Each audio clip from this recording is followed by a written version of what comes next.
This is how you should pursue women without the need of chasing.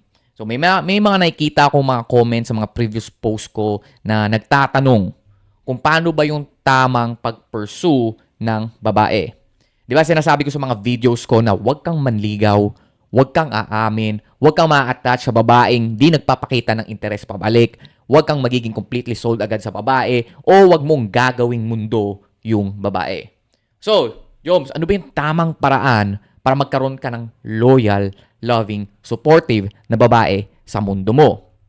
Sa video na to, pag-uusapan natin kung paano ang tamang pag-pursue ng babaeng nang hindi ka naghahabol at hindi ka nawawala sa masculine core mo.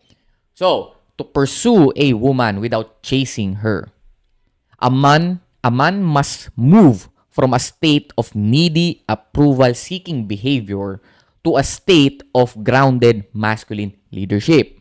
So, Joms, ano ba muna yung pinagkaiba ng pursuing sa chasing? So, pursuing is an active directional behavior where the man provides the frame. Frame meaning ikaw yung may authority, power to dictate the terms and structure ng gusto mong interaction or relationship sa babae.